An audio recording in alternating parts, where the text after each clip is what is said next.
ത്തിന്റെ അനുഭവം ലഭിക്കുകയാണ്. നമുക്കറിയാം എലിസബത്തും വളരെ പ്രയാസകരമായ ഒരു അനുഭവത്തിലാണ് ആ സമയത്ത്. വാർദ്ധക്യത്തിൽ ഗർഭിണിയായിരിക്കുന്ന അവസ്ഥയാണ്. നമുക്കറിയാം വളരെ ചെറുപ്പക്കാരായിട്ടുള്ള സ്ത്രീകൾ ഗർഭിണികളായാൽ പോലും എത്രമാത്രം ശാരീരികവും മാനസികവുമായ അസ്വസ്ഥതകൾ അവർ അനുഭവിക്കുന്നുണ്ട്. അപ്പോൾ വാർദ്ധക്യത്തിൽ ഗർഭിണിയായിരിക്കുന്ന എലിസബത്തിനെ സംബന്ധിച്ചിടത്തോളം അവൾ അനുഭവിക്കുന്ന പ്രയാസങ്ങൾ എത്രമാത്രമാണ്. ഇത് അവളെ കൂടെ ശക്തിപ്പെടുത്താൻ മാതാവിന്റെ ഈ ബോധ്യത്തിന് സാധിച്ചു എന്നുള്ളതാണ്. വളരെ പ്രയാസത്തിലിരിക്കുന്ന എലിസബത്തിനെ പോലും ശക്തിപ്പെടുത്താൻ മാതാവ് തൻ്റെ ഉള്ളിൽ നിറച്ച ഈ ഒരു ബോധ്യവും ഈ ഉൾക്കാഴ്ചയും നിദാനമായി എന്നുള്ള വലിയ സന്ദേശമാണ് ദൈവത്തിന്റെ പരിശുദ്ധാത്മാവ് നമുക്ക് നൽകുക.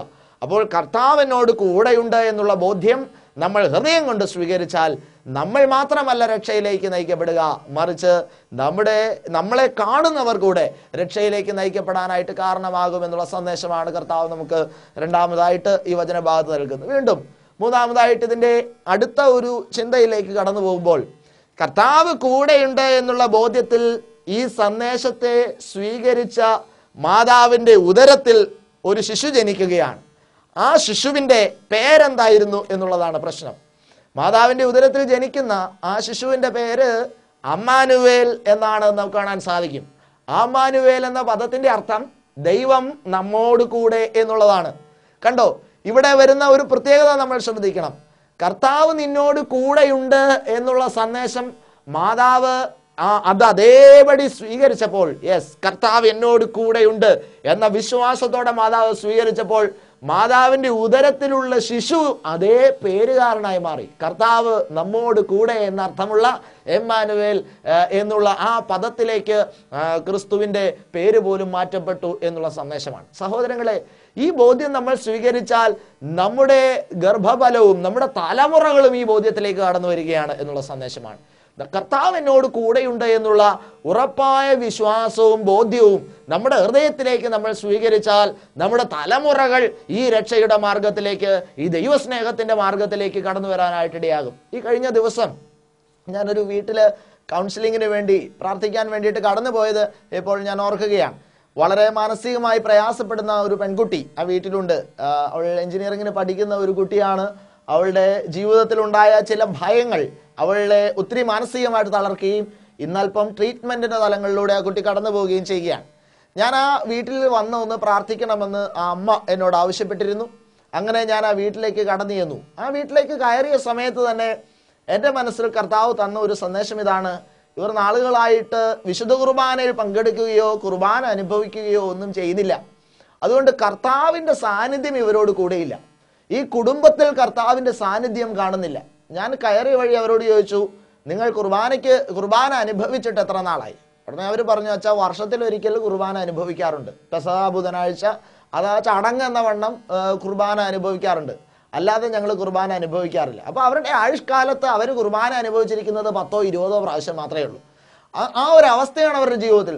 അപ്പോൾ ഇവരുടെ മകൾക്ക് എന്തുകൊണ്ട് ഈ ഒരു ദുരിതത്തിന്റെ അവസ്ഥ കടന്നു വന്നു എന്നുള്ളത്, ആ അവസ്ഥ ചിന്തിക്കുമ്പോൾ ദൈവാത്മാവ് തരുന്ന സന്ദേശം ഇതാണ്: നിങ്ങളോടുകൂടെ കർത്താവില്ലാത്തത് കൊണ്ട് നിങ്ങളുടെ മക്കളോടുകൂടെ കർത്താവില്ല. നിങ്ങൾ ക്രിസ്തുവിനെ ജീവിതത്തിൽ സ്വീകരിക്കാത്തത് കൊണ്ട് നിങ്ങളുടെ കുഞ്ഞുങ്ങൾക്ക് ക്രിസ്തുവിനെ സ്വീകരിക്കാനായിട്ട് കഴിയുന്നില്ല. അപ്പോൾ മകളെ അല്ല ചികിത്സിക്കേണ്ടത്. ഇവിടെ ചികിത്സ യഥാർത്ഥത്തിൽ ആവശ്യം മകൾക്കല്ല.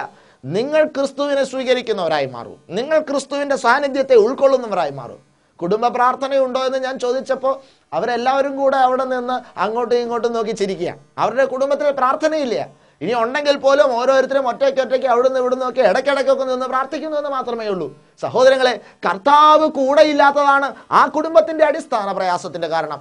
അവരുടെ തലമുറ തകർന്നു പോകാനുള്ള കാരണം കർത്താവ് കൂടെ ഇല്ലാത്തതാണ്. അവരെന്നോട് പറയാണ്, അച്ഛാ, മക്കളൊന്നും പ്രാർത്ഥിക്കുകയല്ല. ഞാൻ ചോദിച്ചു, നിങ്ങൾ പ്രാർത്ഥിക്കുന്നുണ്ടോ? നിങ്ങൾ പ്രാർത്ഥിക്കുന്നില്ലെങ്കിൽ പിന്നെ നിങ്ങളുടെ മക്കൾ പ്രാർത്ഥിക്കില്ല എന്ന് പറയുന്നതിൽ എന്തർത്ഥം? നിങ്ങൾ പ്രാർത്ഥിക്കൂ, അപ്പോൾ നിങ്ങളുടെ മക്കൾ പ്രാർത്ഥിക്കും. സഹോദരങ്ങളെ, നിങ്ങൾ കർത്താവിനെ സ്വീകരിക്കൂ, അപ്പോൾ നിങ്ങളുടെ മക്കൾ കർത്താവിനെ സ്വീകരിക്കും. ഞാനിങ്ങനെ പറഞ്ഞു, കർത്താവായ യേശു ക്രിസ്തുവിൽ നീ വിശ്വസിച്ചാൽ നീയും നിന്റെ കുടുംബവും രക്ഷ പ്രാപിക്കും എന്നാണ് വചനം. എന്തുകൊണ്ടാണ് അപ്പോൾ നിങ്ങളുടെ കുടുംബം രക്ഷപ്പെടാത്തത്? ഒറ്റ ചോദ്യമേ ഉള്ളൂ. കർത്താവായ യേശു ക്രിസ്തുവിൽ നീ വിശ്വസിച്ചാൽ നിന്റെ കുടുംബം രക്ഷപ്പെടും. എന്നാൽ എന്തുകൊണ്ടാണ് നിന്റെ കുടുംബം രക്ഷപ്പെടാത്തത്? കാരണം കർത്താവായ യേശു ക്രിസ്തുവിൽ നീ വിശ്വസിക്കുന്നില്ല. കർത്താവ് എൻ്റെ കൂടെയുണ്ട് എന്നുള്ള വിശ്വാസം നിനക്കില്ല. അതുകൊണ്ട് നിന്റെ കുടുംബത്തിലുള്ളവർക്കും ആ വിശ്വാസം ഇല്ല. അതുകൊണ്ട് എന്നെ കേൾക്കുന്ന സഹോദരങ്ങളെ, നമ്മുടെ തലമുറകൾ ക്രിസ്തുവുമായിട്ടുള്ള ബന്ധത്തിൽ വളരണമെങ്കിൽ, ക്രിസ്തു എൻ്റെ കൂടെയുണ്ട്, കർത്താവിനെ നയിക്കുന്നു, കർത്താവിനെ നിയന്ത്രിക്കുന്നു എന്നുള്ള വിശ്വാസത്തിലും ബോധ്യത്തിലും ഉൾക്കാഴ്ചയിലും വളരാനായിട്ട് നമ്മുടെ തലമുറകൾക്ക് കഴിയണമെങ്കിൽ നമ്മൾ ഈ ഒരു ബോധ്യത്തെ സ്വീകരിക്കണമെന്നുള്ളതാണ്. കർത്താവിനോട് കൂടെയുണ്ട്, ക്രിസ്തുവിനോട് കൂടെയുണ്ട്, ഈ ദൈവ സാന്നിധ്യം എൻ്റെ കൂടെ, എൻ്റെ ഉള്ളിൽ, എന്നോട് ചേർന്ന് എന്നുള്ള തിരിച്ചറിവിലേക്ക്, ഉൾക്കാഴ്ചയിലേക്ക്, ബോധ്യത്തിലേക്ക് നാം കടന്നു വരുമ്പോൾ ദൈവത്തിൻ്റെ പരിശുദ്ധാത്മാവ് നമ്മെ ശക്തിപ്പെടുത്തുന്നു, ബലപ്പെടുത്തുന്നു. നമ്മുടെ മുന്നോട്ടുള്ള ജീവിതത്തിൽ നമ്മൾ കേൾക്കുന്ന വാർത്തകൾ എത്രമാത്രം ദുഃഖകരമായിരുന്നാലും പിന്നീട് അത് ലോകത്തിൻ്റെ മുഴുവൻ രക്ഷയ്ക്ക് കാരണമായി തീരും. എൻ്റെ ജീവിതത്തിൽ കടന്നു വരുന്ന ഈ ഒരു ബോധ്യം, ഇത് തിരിച്ചറിഞ്ഞുകൊണ്ടാണ് ഗബ്രിയേൽ മാലാഖ മാതാവിൻ്റെ അടുക്കൽ ഈ ഒരു സന്ദേശം, ആ വലിയ സന്ദേശം അറിയിക്കുന്നതിന് മുൻപ് ഈ ഒരു വാക്ക്, കർത്താവ് കൂടെയുണ്ട് എന്നുള്ള ശക്തമായ ബോധ്യവും ഉറപ്പും ഉൾക്കാഴ്ചയും മാതാവിന് നൽകുവാനായിട്ട് ശ്രമിക്കുന്നത്. അതുകൊണ്ട് നമുക്കും ഈ ക്രിസ്തുമസിൻ്റെ ദിനങ്ങളിൽ ഈ ഒരു വലിയ സന്ദേശത്തെ ഹൃദയം തുറന്ന് നമുക്ക് ഉൾക്കൊള്ളാം. 2-3 കാര്യങ്ങളാണ് പ്രധാനമായിട്ടും ഇതിൻ്റെ അകത്ത് പറഞ്ഞത്. ഒന്നാമതായിട്ട്, പരിശുദ്ധ മാതാവിനെ കർത്താവ് കൂടെയുണ്ട് എന്നുള്ള ബോധ്യത്തിൽ ഗബ്രിയേൽ മാലാഖ ബലപ്പെടുത്തുകയാണ്. മാതാവ് അത് സ്വീകരിച്ച വാർത്ത വളരെ വേദനിപ്പിക്കുന്നതായിരുന്നു. ഒരുപക്ഷെ വധിക്കപ്പെടാൻ വരെ സാധ്യതയുള്ള ഒരു വാർത്തയാണ് മാതാവ് സ്വീകരിച്ചത്. പക്ഷേ ആ ബോധ്യം മാതാവിനുണ്ടായിരുന്നത് കൊണ്ട് അത് പിന്നീട് നന്മയ്ക്കായി മാറി, ലോകത്തിൻ്റെ മുഴുവൻ രക്ഷയ്ക്കായി മാറി എന്നുള്ള സന്ദേശമാണ്. രണ്ടാമതായിട്ട്, ഈ ബോധ്യം മാതാവ് സ്വീകരിച്ചപ്പോൾ മാതാവിനെ കണ്ട വ്യക്തികൾക്ക് ഈ ബോധ്യം ലഭിച്ചു എന്നുള്ളതാണ്. എലിസബത്തിന് കർത്താവിൻ്റെ അമ്മ എന്ന് തിരിച്ചറിഞ്ഞുകൊണ്ട് മാതാവിൻ്റെ ആ കൂടെ കർത്താവുണ്ട് എന്ന തിരിച്ചറിവുണ്ടായി. അതുപോലെ തന്നെ എലിസബത്തിനും അത് തൻ്റെ ജീവിതത്തിലെ പ്രയാസത്തിൽ ശക്തിയായി രൂപാന്തരപ്പെട്ടു എന്നുള്ള സന്ദേശമാണ്. മൂന്നാമതായിട്ട്, ആ ബോധ്യം മാതാവ് വിശ്വസിക്കുകയും ഉറപ്പിക്കുകയും ചെയ്തപ്പോൾ മാതാവിൻ്റെ ഉദരത്തിൽ പിറന്ന ശിശുവും അതേ അവസ്ഥയുള്ള ആളായി മാറി. മാതാവ് അതിനെ ഒരു ബോധ്യമായിട്ടാണ് സ്വീകരിച്ചതെങ്കിൽ ക്രിസ്തു അത് അതേ അവസ്ഥയായിട്ടാണ് പുറത്തു വന്നത്. കാരണം അമ്മാനുവേൽ എന്ന പദത്തോടുകൂടി, ദൈവം നമ്മോട് കൂടെ എന്നുള്ള അർത്ഥമുള്ള പേരോട് കൂടിയാണ് ക്രിസ്തു പുറത്തു വരുന്നത് എന്ന് നമുക്ക് കാണാനായിട്ട് സാധിക്കും. അപ്പോൾ നമ്മുടെ ഉള്ളിൽ ഈ ബോധ്യമുണ്ടായാൽ നമ്മുടെ തലമുറകളിലേക്ക് ദൈവ സാന്നിധ്യബോധം കടന്നു വരുമെന്നുള്ള ഉൾക്കാഴ്ചയും ബോധ്യവുമാണ് ദൈവത്തിൻ്റെ പരിശുദ്ധാത്മാവ് നമുക്ക് നൽകുന്നത്. അതുകൊണ്ട് ഈ ക്രിസ്തുമസിൻ്റെ ദിനങ്ങളിൽ നമുക്ക് സ്വീകരിക്കാം ഗബ്രിയേൽ ദൂതൻ പറഞ്ഞ അതേ ആശംസ ഞാൻ ഈ സമയത്ത് നിങ്ങൾക്കും ആശംസിക്കുകയാണ്.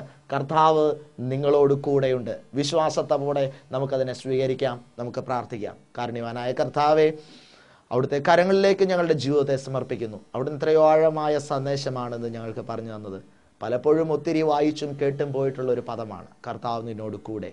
എന്നാൽ നാഥ, അതിൻ്റെ അർത്ഥതലങ്ങൾ ഇത്രയേറെ ഉണ്ട് എന്ന തിരിച്ചറിവ് ഇന്ന് ഞങ്ങൾക്ക് നൽകിയല്ലോ. ഞങ്ങളുടെ ജീവിതത്തിലെ വേദനിപ്പിക്കുന്ന അനുഭവങ്ങൾ പോലും രക്ഷ കൈവരിക്കാൻ ഈ കർത്തൃ സാന്നിധ്യബോധത്തെക്കുറിച്ചുള്ള സന്ദേശം പര്യാപ്തമാണ് എന്ന് ഞങ്ങൾ തിരിച്ചറിയുന്നു. അതുപോലെ തന്നെ കർത്താവെ, ഞങ്ങൾ ഈ ബോധ്യം സ്വീകരിച്ചാൽ ഞങ്ങളെ കാണുന്നവർ ഈ ബോധ്യത്തിൽ വരും, നിറയുമെന്ന് ഞങ്ങൾ തിരിച്ചറിയുന്നു. മൂന്നാമതായിട്ട്, ഞങ്ങളുടെ ഉള്ളിൽ വളരുന്ന ഓരോ അനുഭവങ്ങളിലും ഞങ്ങളുടെ തലമുറകളിലും ഈ ബോധ്യം പകരപ്പെടുമെന്നുള്ള സന്ദേശം ഞങ്ങൾ തിരിച്ചറിയുന്നു. ഈ ബോധ്യത്തെ ഉൾക്കൊള്ളുകൊണ്ട് ജീവിക്കുവാൻ ഞങ്ങളെ കുടുംബമായി അവിടുന്ന് സഹായിക്കണമേ. അമ്മേ, മാതാവിശുദ്ധന്മാരെ, പിതാക്കന്മാരെ പ്രാർത്ഥിക്കണമേ. പിതാവിൻ്റെയും പുത്രൻ്റെയും പരിശുദ്ധാത്മാവിൻ്റെയും നാമത്തിൽ